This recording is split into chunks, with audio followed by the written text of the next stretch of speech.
Fairfield Union and New Lex. A tough game every year, and a non-conference win could put the Panthers right in the driver's seat.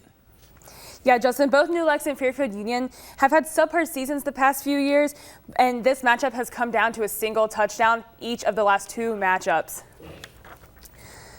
And 2015 is a new season, and New Lexington was ready to kick off the 2015 campaign, busting onto the field, but it would not start the way that they were hoping it would. First drive, they go 3 and out, and on the ensuing punt, Fairfield Union blocks it, and they recover the ball on the 20-yard line of New Lex, and they would take advantage of that field position. You see here, number 18, Alex Ritten, is going to go ahead and run it in himself to give the Falcons the early 7-0 lead in the first quarter after the extra point was good. And a few drives later, Fairfield Union has the ball again, driving in New Lexington territory, but they coughed it up, and the Panthers jumped all over it. And on the following possession, Mike Wasinski was having trouble connecting with his receivers all night, but had no trouble here as he found Seth Abram down the left sideline for a 22-yard gain, and that drive would stall. And New Lexington again was deep into Falcon territory, and Wasinski tries to hit one of his receivers in the back of the end zone.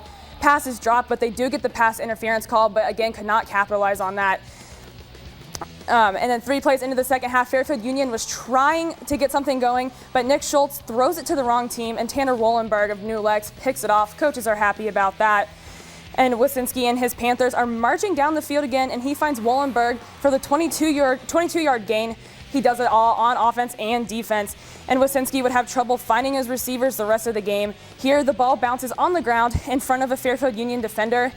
But next try, New Lexington would not be so lucky as Nick Schultz leaps and picks it out of the air to put the game away in the final minute, and Fairfield Union would go on to win 7-0 over New Lexington.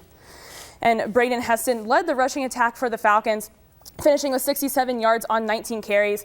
For New Lexington, they spread the ball around a lot in the running game with 5 players touching the ball, but Dalton Chapman was the leading rusher with 13 carries for 62 yards. Not a lot of offensive production in this game from either side. So it was such a close game. Why couldn't New Lex come away with that win, Megan? You know, it really came down to the missed opportunities for the Panthers. They could not get into the red zone, but they could get into the red zone, but they were not able to get into the end zone. Penalties and drop passes really plagued New Lexington, and New Lex really did play better on defense than Fairfield Union, but Fairfield Union was just able to win because they jumped on the opportunity early when they had the blocked punt. So it's early in the season, but this New Lex team, they lost. Can they be competitive in the MVL despite losing this game? You know, when we talked to Coach Rupp early in the season, or early in the summer, he said he was confident in his team's defense, and they definitely proved tonight that their defense will be able to keep them in games. However, they did lose their quarterback to graduation last year, and that showed that the offense was still really trying to get into a rhythm. Quarterback Mitch Wasinski was a little out of sync with his receivers, but running backs Dalton Chapman and Austin Ratliff really looked like they could carry the load in the backfield for the Panthers. And like you said, defense was the story of this game, 7-0. Fairfield Union, they came out with the win, shut out in week 1. Thanks for the great work, Megan.